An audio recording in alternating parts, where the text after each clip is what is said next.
In 1978, there lived a person in Japan named Junji Inagawa. He was an actor, scriptwriter, and director of traditional Japanese plays, participated in a late-night radio broadcast. As he was getting ready, he found one of his crew members crying crazily. The man, a singer, told Inagawa that he heard the voice of one of his fans while one of his songs was playing. The problem was that the fan had died months ago. Inagawa, who had dedicated part of his career to investigating supernatural events, took the news surprisingly well.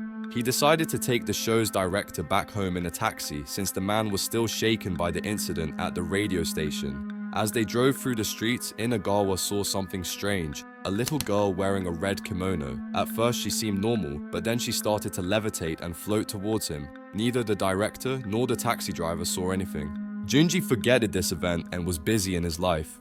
But this was just the start. After this incident, Inagawa began hearing strange noises and footsteps in his house, but he didn't think much of it. He soon started working on a new theatrical project that involved a doll as a central prop. To his horror, when the doll was presented to him, it looked exactly like the girl he had seen that night. This marked the beginning of a nightmare. After seeing the doll, Junji was very scared and shocked that how can this be true? From that moment on, the lives of the people working on the play became chaotic. The person who made the doll was suddenly got vanished. Everyone tried to find him, but he was never found.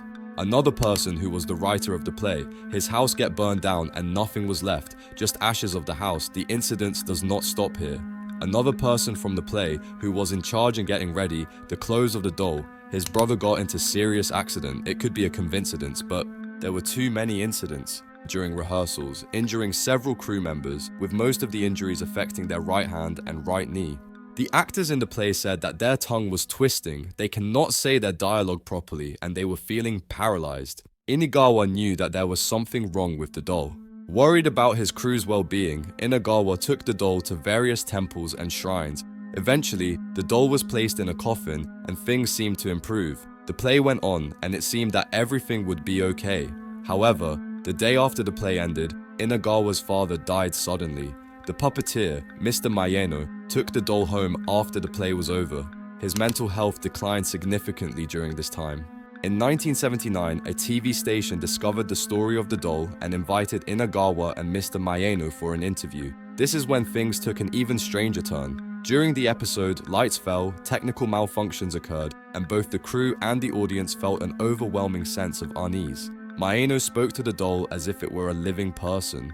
To this day, that particular episode cannot be found and is regarded as lost media. However, people on 2chan insist that the broadcast did take place and was even more disturbing than reported.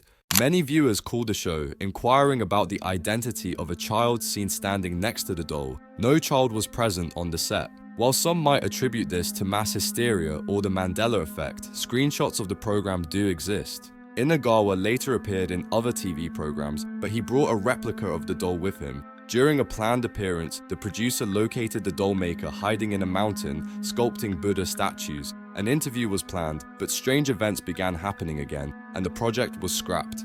Inagawa eventually gave the doll to a friend in Nishizu. After strange incidents began occurring to his friend and his family, the doll was placed in a shrine.